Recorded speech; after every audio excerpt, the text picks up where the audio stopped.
away from fossil fuels and make massive cuts in carbon in the atmosphere. If we do not do that in 12 years, this planet will suffer irreparable harm. And the planet that we'll be leaving our kids and our grandchildren could well be a planet that is unhealthy and uninhabitable. So what we need in Washington and what we need in Michigan is leadership that has the guts to tell the big money interests and campaign contributors that democracy is not for sale.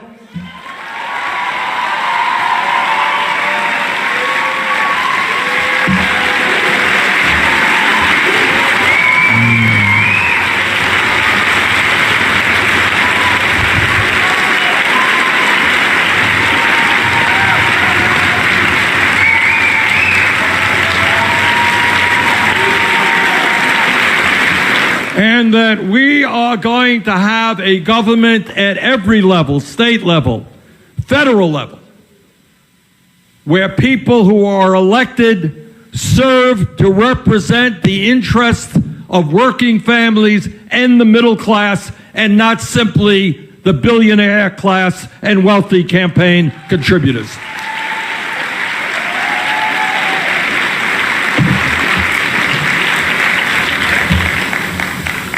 I want all of you never to forget that you are not living in some poor, impoverished country.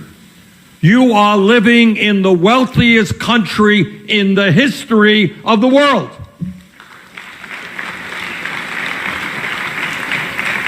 And there is no rational reason why we do not have a situation in which all Americans have a decent standard of living.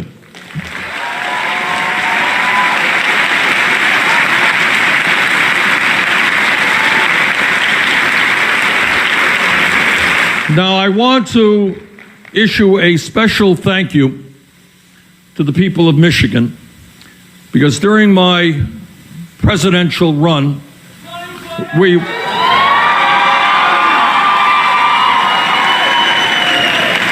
pulled off a major upset and we won here in Michigan.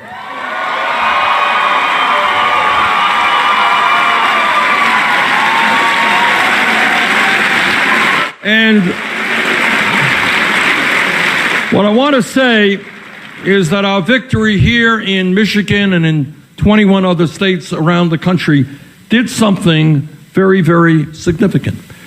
Because those victories here in Michigan and elsewhere told the entire world that the American people were not satisfied with status quo politics.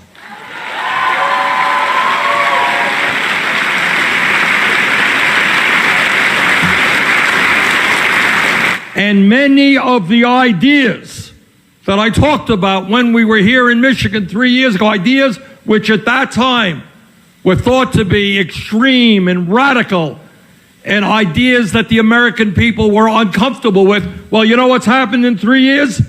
Those ideas are now supported by the vast majority of the American people.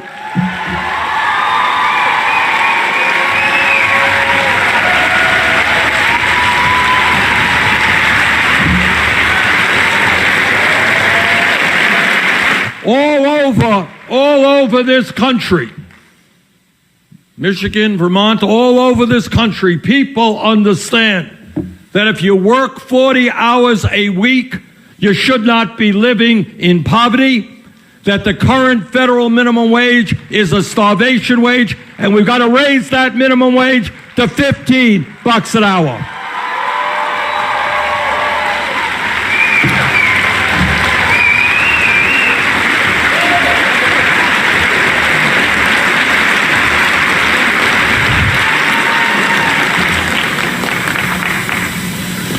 All over this country, state after state, more and more pressure being put on women who are trying to control their own bodies. The big fight about Kavanaugh and the Supreme Court had a lot to do with whether or not Roe versus Wade will be overturned or whether we're going to protect a woman's right to choose.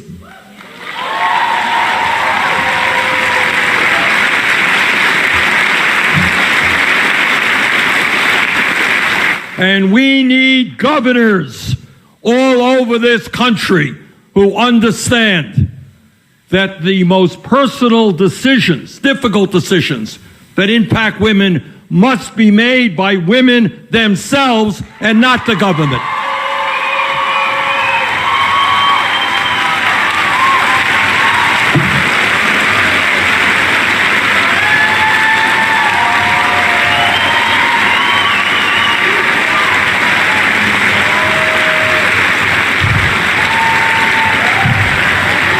And that is what this campaign in Michigan is about. And in Michigan, and in fact all over this country, it is an international embarrassment that millions of people cannot drink the water that comes out of their faucet.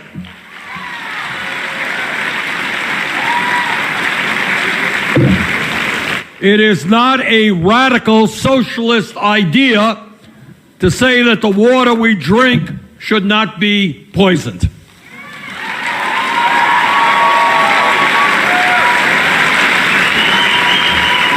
And I will tell you that on several occasions, I have been to Flint, Michigan, and my discussions behind closed doors, without TV cameras, my discussions with parents in Flint and what they have seen, they have been the most painful and heartrending discussions that I have had to experience. My wife was with me. She had to walk out of the room. She couldn't deal with what pain parents were discussing in terms of their kids. This is the United States of America. And we're not going to give tax breaks to billionaires and then say we don't have the money to provide clean water.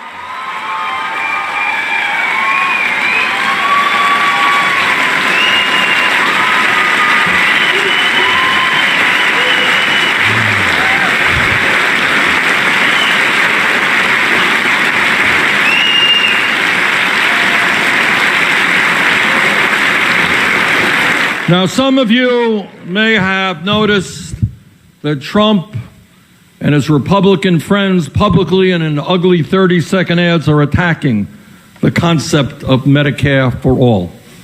And you know why they are attacking that concept? Because they know that based on the latest polling I have seen, 70% of the American people understand health care is a right, not a privilege.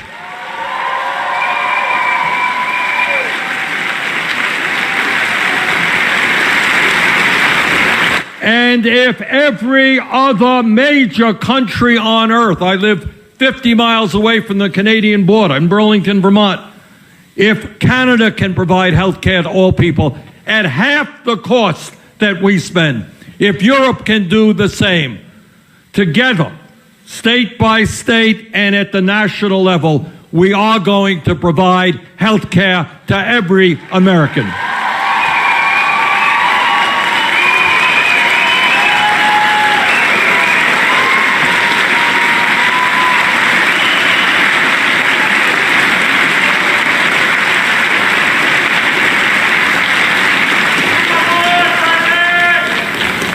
And all of us understand, and this is an issue, it's going to have to be dealt with at the local level, municipal level, the state level, and at the federal level.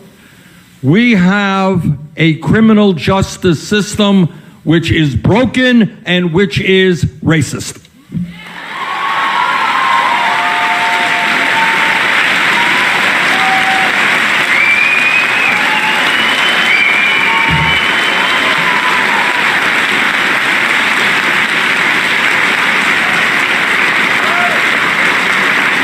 If you can believe it, we here in the United States have more people in jail than any other country on earth, including China, which is so much larger than we are and happens to be an authoritarian society. We have more people in jail than China.